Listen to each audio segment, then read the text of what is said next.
Book start केलेलं आहे. तुकोबांची प्रेरणादायी जीवनसूत्रे, त्यामधलं सूत्र 27व आहे.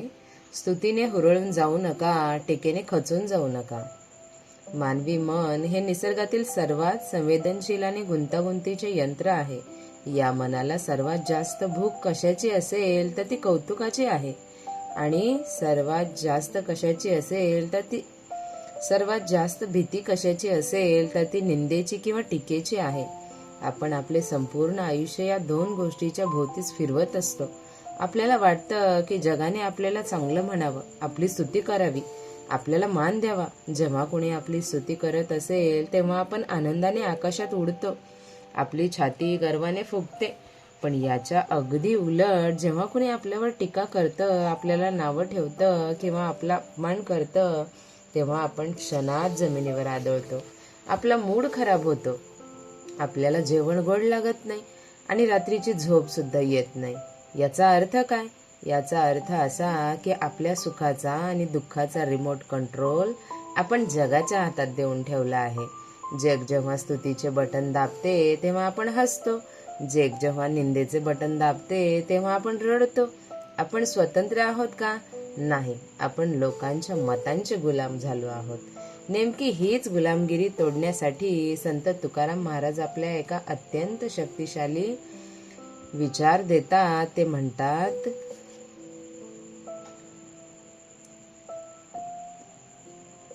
अशा उच्च मानसिक अवस्थेबद्दल ते बोलत आहेत की जिथे त्यांना कोणी शिव्या दिल्या काय किंवा कोणी हार घातले काय, त्यांना काहीच फरक पडत नाही. ते म्हणतात, मी या दोन्ही गोष्टींपासून वेगळा आहे. स्तुती आणि निंदा हे दोनही पाश आहेत.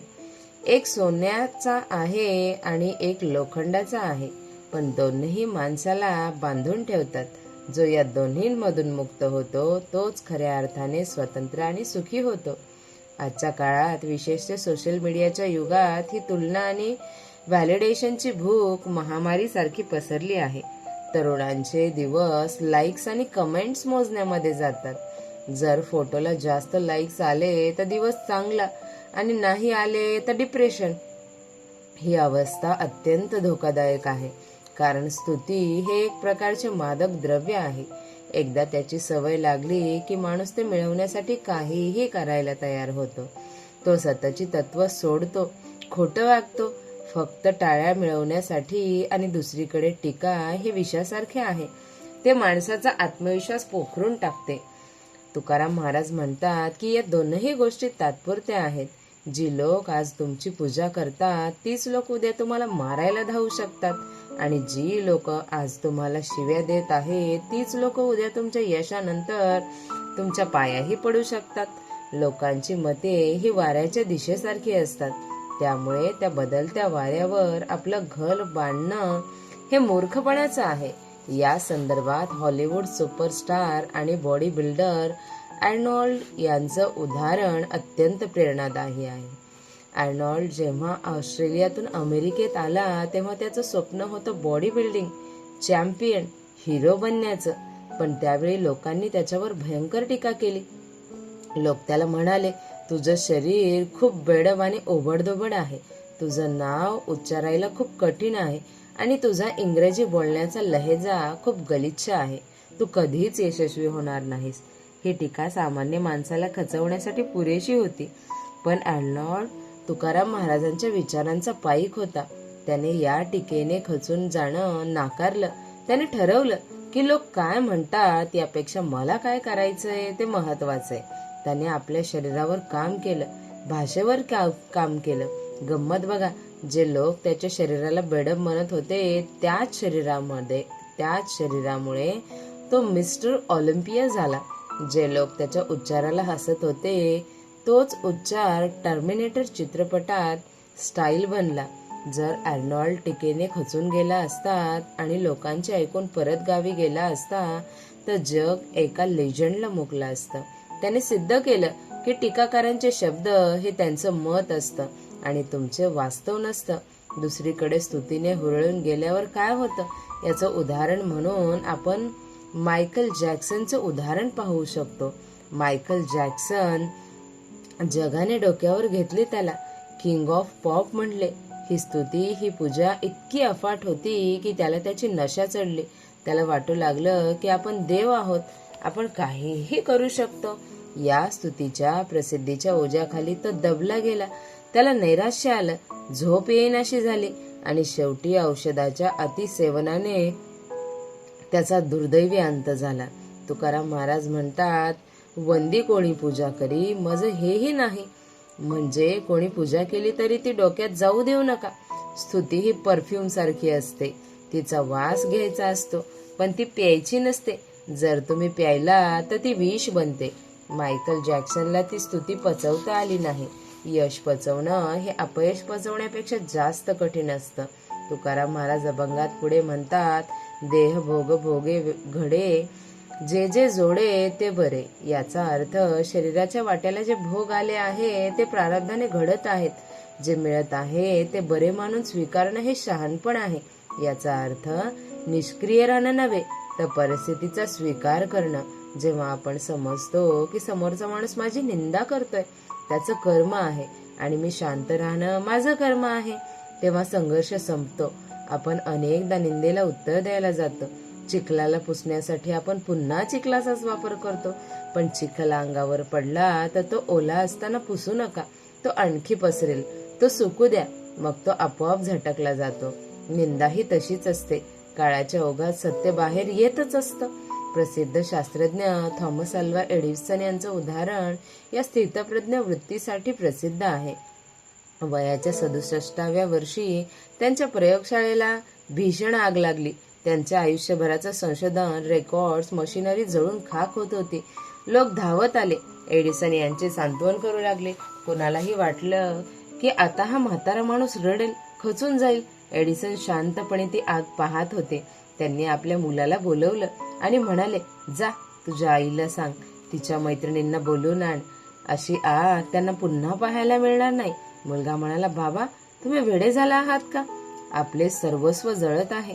तेव्हा एडिसन हसले आणि म्हणाले, बाळा फक्त फॅक्टरी नाही जळत, तर माझ्या आतापर्यंतच्या सर्व चुका जळत आहेत. देवाने मला आता नव्याने सुरुवात करण्याची संधी दिली आहे. दुसऱ्याच दिवशी सकाळी एडिसन पुन्हा कामाला लागले आणि त्यानंतर त्यांनी ग्रामोफोनचा शोध लावला. हे आहे, जे जे जोडे ते बरे. आगीसारख्या संकटातही जो खचून जात नाही तोच खरा विजेता. एडिसन जर रडत बसले असते तर जगाला प्रकाश मिळाला असता का? नसता मिळाला. आपल्याला एक गोष्ट समजून घेतली पाहिजे की लोक आपल्याबद्दल जे बोलतात ते आपल्याबद्दल नसतंच मुळी. ते त्यांच्या स्वतःच्या मानसिकतेचं प्रतिबिंब असतं. समजा तुम्ही छान कपडे घातले, एक आनंदी माणूस तुम्हाला म्हणेल, वा खूप छान दिसताय, कारण त्याचं मन आनंदी आहे. पण एक मत्सरी किंवा दुःखी माणूस म्हणेल, काय विदूषकासारखे कपडे घातलेत, कारण त्याच्या मनात जळफळाट आहे. यात तुमचे कपडे बदलले का? नाही, बदलली ती पाहणाऱ्याची नजर. तुकोबराय म्हणतात की मी या दोन्हींपासून वेगळा आहे. मी आरसा आहे. समोरचा जसा आहे तसा मी त्याला दिसतो. त्यात माझा दोष नाही आणि गुणही नाही. हे तत्वज्ञान एकदा समजले की लोक काय म्हणतील हा सर्वात मोठा रोग बरा होतो. एका गाढवाची गोष्ट खूप प्रसिद्ध आहे, जी स्तुतीच्या फसवणुकीवर प्रकाश टाकते. एकदा एका गाढवाच्या पाठीवर गणपतीची मूर्ती ठेवून त्याला गावातून मिरवणुकीसाठी नेलं जात होतं. लोक रस्त्याच्या दुतर्फा उभे होते. ते हात जोडत होते, वाकून नमस्कार करत होते, फुले उधळत होते. गाढवाला वाटलं, अरे वाह, किती सन्मान मिळतोय, किती मोठा आहे. ते गाढव गर्वानं ताठ झालं, फिंकाळू लागलं, चालायला नकार देऊ लागलं. त्याला वाटलं लोक माझ्या पाया पडत आहेत. तेव्हा मूर्तिकाराने त्याच्या पाठीत एक सणसणीत दांडकं मारलं आणि सांगितलं, मूर्खा, लोक तुला नाही तर तुझ्या पाठीवरच्या देवाला नमस्कार करत आहेत. आपल्या आयुष्यातही अनेकदा असंच होतं. लोक आपल्या पदाला, खुर्चीला किंवा पैशाला नमस्कार करतात. आपल्याला वाटतं तो आपला सन्मान आहे, पण ज्या दिवशी खुर्ची जाते त्या दिवशी कुत्रही विचारत नाही. त्यामुळे स्तुतीने हुरळून जाणं म्हणजे त्या गाढवासारखं वागणं आहे. तुकाराम महाराज म्हणतात, ही पूजा नारायणाची आहे, तुझी नाही. हे श्रेय त्या भगवंताचं आहे, तुझं नाही. आजच्या कॉर्पोरेट जगात फीडबॅक नावाची गोष्ट असते. चांगला बॉस तोच असतो जो टीका ऐकून खचत नाही, स्तुती ऐकून हवेत जात नाही. तो त्यातून फक्त सुधारणेचा मुद्दा घेतो. जर कोणी म्हटलं की तुझं काम बकवास आहे, तर हुशार माणूस विचारतो, नेमकं काय चुकलं ते सांगा, मी सुधारेन. तो रागवत नाही. आणि जर कोणी म्हटलं की तू जगात भारी आहेस, तर हुशार माणूस म्हणतो, धन्यवाद, पण अजून खूप शिकायचं बाकी आहे. ही जी समतोल वृत्ती आहे तीच माणसाला प्रगतीपथावरती घेऊन जाते. क्रिकेटमध्ये महेंद्रसिंग धोनीला कॅप्टन कूल का म्हणतात? कारण जिंकल्यावर तो उड्या मारत नाही आणि हरल्यावर तो रडत नाही. तो सामना संपल्यावर स्टंप्स उकळून शांतपणे निघून जातो. म्हणूनच तो जगातील सर्वात यशस्वी कर्णधारांपैकी एक आहे. तुकाराम महाराज अभंगाच्या शेवटी म्हणतात, अवघे पावे नारायणी जनार्दनी तुकयांचे. म्हणजे निंदा असो वा स्तुती, हे सर्व शेवटी नारायणाला अर्पण करा. जर कोणी शिव्या दिल्या तर म्हणा, देवा हे तुला अर्पण. आणि कोणी फुले दिली तर म्हणा, देवा हे तुला अर्पण. जेव्हा तुम्ही स्वतःकडे काहीच घेत नाही तेव्हा तुमचं मन रिकामं आणि हलकं असतं. ताणतणाव कशामुळे येतो? तर मीपणामुळे मिळतो. माझा अपमान झाला हा विचार दुःख देतो, पण अपमान शरीराचा किंवा नावाचा झाला माझ्या आत्म्याचा नाही हा विचार मुक्ती देतो. तरुणांनो, एक गोष्ट लक्षात ठेवा, तुम्ही काय आहात हे जगाला ओरडून सांगायची गरज नाही. सूर्याला कधीच सांगावं लागत नाही की मी गरम आहे. त्याचा अनुभव सर्वांना येतो. तुमचं काम बोलू द्या. जे लोक आज तुम्हाला वेड्यात काढत आहे त्यांच्याकडे लक्ष देऊ नका. गरुड जेव्हा आकाशात उंच उडतो तेव्हा त्याला कावळ्याच्या कावकाव करण्याचा आवाज येत नाही. कावळे खालीच ओरडत राहतात. तुम्हाला जर त्या आवाजाचा त्रास होत असेल तर याचा अर्थ तुम्ही अजून जमिनीवरच आहात. तुमची उंची वाढवा. टीकाकारांचे आवाज आपोआप बंद होतील आणि स्तुती करणाऱ्यांपासून जास्त सावध राहा. कारण टीकाकार तुम्हाला तुमची चूक दाखवतात, पण स्तुती करणारे अनेकदा तुमचा अहंकार वाढवून तुम्हाला चुकीच्या रस्त्यावरती नेतात. खोटा मित्र गोड बोलतो, त्यापेक्षा खरा शत्रू जो तोंडावर कडू बोलतो तो केव्हाही चांगला. त्यामुळे आजपासून एक नवीन सवय लावा. रोज रात्री झोपत असताना दिवसभरात मिळालेली स्तुती किंवा सर्व निंदा एका कल्पनेतल्या पेटीत टाका आणि ती पेटी देवाला देऊन टाका आणि पूर्णपणे रिकाम्या मनाने शांतपणे झोपा. दुसऱ्या दिवशी सकाळी उठताना एक पाटी कोरी ठेवून उठा. मी काल काय होतो याला महत्त्व नाही, आज मी काय करणार आहे याला महत्त्व आहे. हा विचार तुम्हाला यशाच्या शिखरावर घेऊन जाईल आणि तिथे गेल्यावर डोक्यात हवा येऊ देणार नाही. निंदा कोणी मारी हा अभंग म्हणजे मानसिक आरोग्याची म्हणजेच मेंटल हेल्थ आणि स्थिर बुद्धीची गुरुकिल्ली आहे. जो हे आचरणात आणेल त्याला जगातली कोणतीही ताकद दुःखी करू शकत नाही.